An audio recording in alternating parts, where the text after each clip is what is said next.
तो सबसे पहले जितने भी लोग कुर्सी पे बैठे हुए हैं हम लोगों के सामने, उन सभी को हाथ जोड़ के मैं प्रणाम करता हूं और छोटे भाइयों को जो है आशीर्वाद देता हूं। साथ ही साथ मंच पे जितने भी लोग बैठे हुए हैं, जो पार्टी के वरीय पदाधिकारी हैं, पटना से आए हैं, कुछ लोग बाहर से आए हैं, और हमारे जिला के जिलाध्यक्ष आदरणीय श्री कमलेश कुमार जी, और साथ ही साथ जितने भी बैक डोर से काम करते हैं हमारे जीएसपीटी के सभी लोग, उन सभी को तहे दिल से धन्यवाद, क्योंकि आप लोगों के सामूहिक प्रयास के कारण ही इतने विषम परिस्थिति में जो है ये हॉल भर पाया है, वरना ये हॉल नहीं भर पाता। उसके अलावा मैं अपना थोड़ा सा संक्षिप्त परिचय दे रहा हूँ। एमजेके कॉलेज से मेरी पढ़ाई हुई है। उसके पहले मैं विद्या मंदिर का स्टूडेंट रहा हूँ। उसके पहले मैं सरिस्वा में एक विद्यालय है, नवीन आदर्श विद्या मंदिर, उसमें मैं पढ़ाई किया हूँ। मेरा घर जो है महानवा डोगरी है। मेरा घर जो है बाढ़ के समय में डूब जाता है, गांव डूब जाता है। मैं जिस विद्यालय से पढ़ाई किया हूँ, नवीन आदर्श विद्या मंदिर, उस विद्यालय में पानी आ जाता था, उसके हॉस्टल में पानी आ जाता था। मेरा चनपटिया विधानसभा बाढ़ से डूब जाता है और मेरा बिहार बाढ़ से डूब जाता है। मैं पूना से इंजीनियरिंग किया। इंजीनियरिंग के दौरान बहुत सारे सब्जेक्ट में मैं फेल हुआ, लेकिन इन सब चीजों के बीच में मैं पूना यूनिवर्सिटी से final year civil engineering first division से पास आउट हुआ हूं। यानी आपके जीवन में अगर बाधाएं आए तो आप जो है किसी चीज को छोड़ के पीछे मत आइए, आप उसके लिए संघर्ष कीजिए। और मैंने संघर्ष किया और मैं सिविल इंजीनियरिंग करके जो है मैं उसके बाद से हाई राइज बिल्डिंग में, स्काई स्क्रैपर्स बिल्डिंग में, टनल टेक्नोलॉजी में और अनेकों प्रकार के मेगा इंफ्रास्ट्रक्चर वर्क में मैंने काम किया, जैसे सड़क हो या किसानों के लिए जो है ऑस्ट्रेलिया की एक कंपनी है ब्लू स्कोप, उसके साथ मिलकर काम करना हो या अलग अलग कंपनियों के साथ मिलकर काम करना हो, मैंने काम किया। जब मैं बेतिया में 2016 में आया, पूना में वाघोली में मेरा लाइसेंस चोरी हो गया था। आया यहाँ पे देखा डीपीओ में घूस लगता है, मुझे गुस्सा आया और मैंने सोशल मीडिया का ताकत दिखाते हुए मैंने वीडियो बनाया और फिर पता चला कि डीपीओ के बड़े बड़े अधिकारियों पर कार्रवाई हुआ और वो घूस की समस्या जो है पूरे बिहार में था। उसके बाद से मैंने सोचा कि क्यों ना पूना छोड़ के अमरावती छोड़ के जो है, अमरावती में भी मैं काम किया, पूना में भी, मुंबई में भी, ये सब छोड़ के अपने घर वापस चला जाए और वहां पे कुछ किया जाए। जब मैं पटना में आया तो पटना में सबसे ऊंचा इमारत जो कंपनी बना रही थी, सबसे हाई राइज बिल्डिंग जो कंपनी बना रही थी, उस कंपनी का मैं प्रोजेक्ट मैनेजर के रूप में जो है पूना से डायरेक्ट पटना में आया। अच्छी खासी सैलरी थी, लेकिन मन में एक उम्मीद था कि अगर शिक्षित है तो कुछ बिहार के लिए करेंगे। और उसी के दौरान जो है मैंने तैयारी किया, वीडियो बनाना शुरू किया, वीडियो वायरल होना शुरू हुआ। शुरू में कुछ लोग कहे कि मनीषवा पगला गया है, इंजीनियरिंग करके ही पता नहीं क्या कर रहा है। और ये मनीषवा पागल के पीछे कम से कम बिहार में 25,000 यूट्यूबर ऐसे खड़े हो गए जिनका रोजी रोटी के साथ साथ वो बिहार को बदलने का प्रयास करते हैं। इसी दौरान जो है मेरे ऊपर अनेकों केस हुए। जैसे मैं चाहता था कि अपने बेतिया से जो है पटना के लिए कम से कम 2 ट्रेन चलाया जाए, ताकि जो निरंकुश अस्पताल वाले जो है प्राइवेट अस्पताल वाले बेतिया में बैठे हैं, उनका मोनोपोली को तोड़ा जाए। और इस दौरान सबसे पहले रेलवे डिपार्टमेंट ने मेरे ऊपर केस किया, मनीष कश्यप के ऊपर केस किया।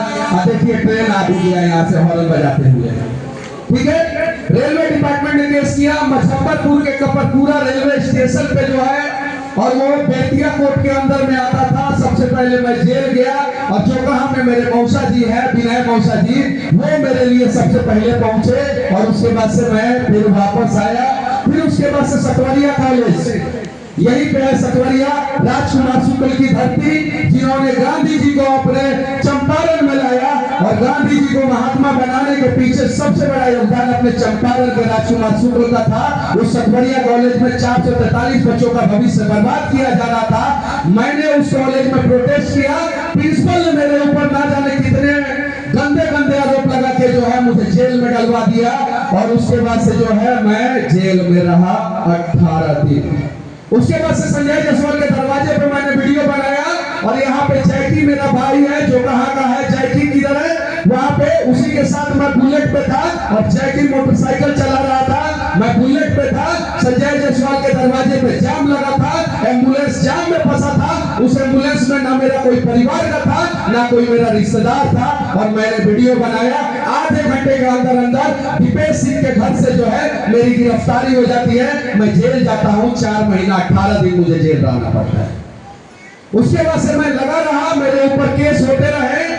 पकड़ी में जो है एक दलित परिवार के एक बच्चे का दिल में छेद था, बच्चा का उम्र 9 साल था, और उसके पिताजी ने मुझसे बोला कि बबुआ हम भूजा पकौड़ी खा रही पकड़ी चौक पे, और उसके पिताजी ने बोला कि बबुआ आप ही जो है मेरा पैसा जो है वापस दिला सकते हैं, एक बार कुछ कीजिए। पकड़ी बैंक के बाहर मैंने वीडियो बनाया, मैनेजर साहब ने केस किया और मेरे घर का कुर्की हुआ। चापाकल से लेके खिड़की जंगला चौखट सब उखाड़ लिया गया।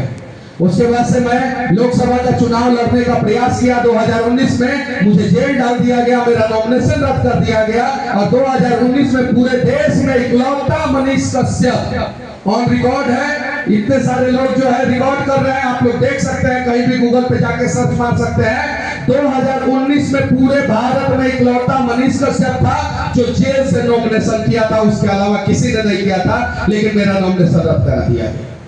आगे ये कारवां बढ़ते गया, केस मुकदमा होते गया। 2020 में मैं चुनाव लड़ा। चुनाव के 1 रात पहले नेताजी पैसा बांट रहे थे और केस हुआ मनीष कश्यप पे। मनीष कश्यप ने उनको रंगे हाथ पैसा बांटते हुए पकड़ लिया, तो मनीष कश्यप के ऊपर केस हो गया। उसके बाद से जब आप लोगों ने जनादेश दे दिया नेताजी को, और निर्दलीय के रूप में पूरे चनपटिया में 1957 से लेके 2020 तक निर्दलीय प्रत्याशी के रूप में सबसे ज्यादा वोट मनीष कश्यप को आया था, सबसे ज्यादा। उसके बाद से मैं सोचा क्या कि अब इन सब चीजों में उलझूंगा तो मुझे समस्या हो जाएगा। फिर मैं पटना गया, वीडियो बनाना शुरू किया, और वीडियो का कारवा शुरू हुआ। बाढ़ आया, बाढ़ में मैंने वीडियो बनाया, और बाढ़ का वीडियो देख के बड़े बड़े सेलिब्रिटी जो है बिहार को डोनेशन दिया, बड़े बड़े सेलिब्रिटी ने।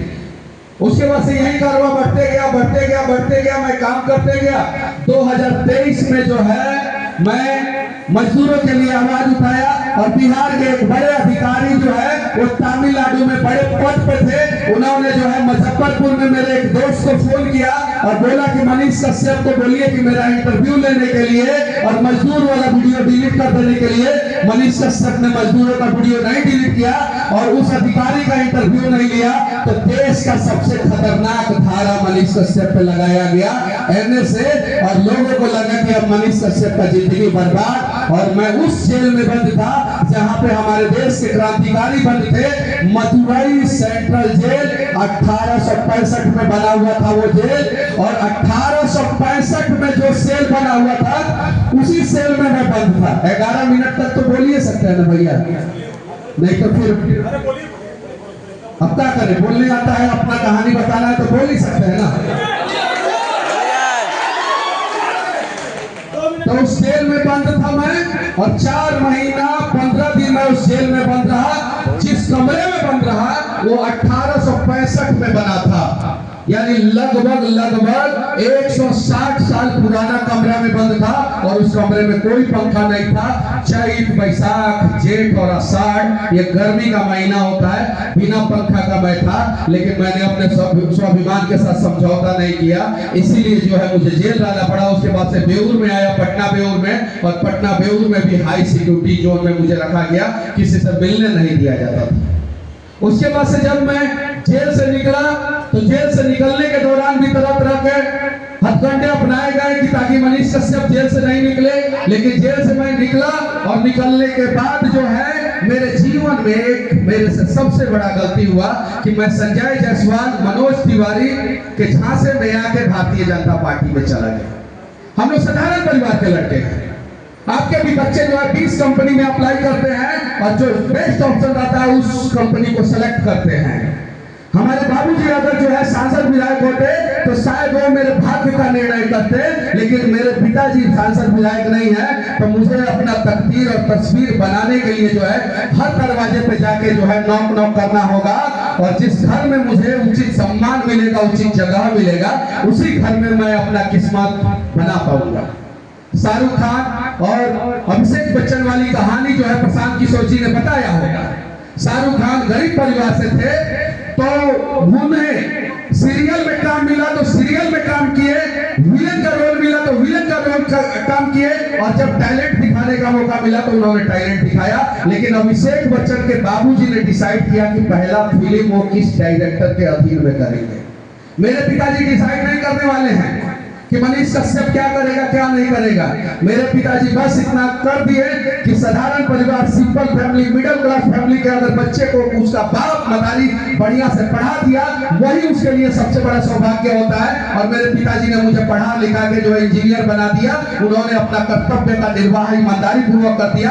अब आगे मुझे कंपनी में नौकरी करना है कि इतिहास बनाना है, वो उसका डिसाइड मैं करूंगा। और मैंने सोचा कि मुझे कंपनी में नौकरी नहीं करना है, मुझे इतिहास बनाना है। मेरे साथ धोखा हुआ। धोखा के बाद जो है मैं जनसुराज में आया हूँ। यहाँ पे जो है आप लोगों से उम्मीद करता हूँ कि आप लोग साथ देंगे तो नया इतिहास बनाएंगे। और इतिहास बनाएंगे कैसे, वो संक्षिप्त में मैं बता देना चाहता हूँ। चनपटिया विधानसभा में कोई भी व्यक्ति, उससे कोई अधिकारी जबरदस्ती घूस नहीं लेगा। अगर आप सबूत देंगे तो या तो अधिकारी रहेगा या तो मनीष कश्यप रहेगा, ये वादा करता हूँ। उसके अलावा मैं खान सर जैसे अस्पताल खोले हैं वैसे एक अस्पताल खोलूंगा, और आप सभी से सालाना 11 रुपये चंदा लूंगा उस अस्पताल के लिए, और उस अस्पताल में सबका इलाज फ्री में होगा। उसके अलावा मैं 10,000 लोगों का जो है पक्के का मकान जो है 5 साल के अंदर बनवाऊंगा, चाहे जैसे भी बनवाना पड़े, प्रधानमंत्री आवास योजना से बनवाना पड़े या एनजीओ को बुला के बनवाना पड़े, लेकिन 10,000 लोगों का पक्के का मकान बनवाऊंगा। 15,000 लोगों को जो है मैं उद्यमी बनाऊंगा, रोजगार का व्यवस्था करूंगा 15,000 लोगों का किसी भी हाल में, और 25,000 गरीब बच्चों को मैं फ्री में पढ़ाऊंगा, चाहे उसके लिए कुछ भी करना पड़े। और अगर विधायक बनने के बाद ये सारा काम मैं नहीं किया तो दोबारा आप लोग मुझे वोट मत दीजिएगा। लेकिन इन सब चीजों के बीच में विधायक बनने से पहले मुझे तो हर वो दरवाजा पे जाना पड़ेगा। लेकिन एक बार विधायक बन गया और उसके बाद से मनीष कश्यप कोई गलती करता है तो आप लोग मनीष कश्यप को दंडित कर सकते हैं। अभी तो हम लोग इनिशियल स्टेज में हैं, सीखने के स्टेज में हैं, उस प्लेटफॉर्म की तलाश में हैं जिस प्लेटफॉर्म पे पहुंचने के बाद हम लोग लोगों की मदद कर सकें। बाकी समय खत्म हो गया, फिर कहीं मिलेंगे और वहां पे बातचीत करेंगे। और आप लोगों को धन्यवाद देना चाहता हूँ। 22 गीता मेरे ऊपर केस है, 22 गीता केस है, एक गीता केस नहीं है। तमिलनाडु में भी केस हुआ है, बिहार में भी केस हुआ है, और सेंट्रल गवर्नमेंट के द्वारा एनएसए भी लगाया गया है मेरे ऊपर। और उन सब चीजों के बीच में मैं लड़ रहा हूं। अगर आप लोगों को लगे कि मनीष कश्यप ठीक से लड़ता है तो एक बार मौका दे दीजिएगा, और नहीं लगे तो मत दीजिएगा। ये सारा डिसीजन जो है मैं आप लोगों के ऊपर छोड़ के जाता हूं, क्योंकि मुझे कर्म करना है, और मेरा किस्मत का ताला जो है उसकी चाबी जो है आप लोगों के हाथ में है। मन करे तो उस किस्मत के ताले का चाबी आप लोग खोलिएगा, और मन करे तो मत खोलिएगा। ये आप लोगों के ऊपर छोड़ के जाता हूँ। जय बिहार, जय जय बिहार।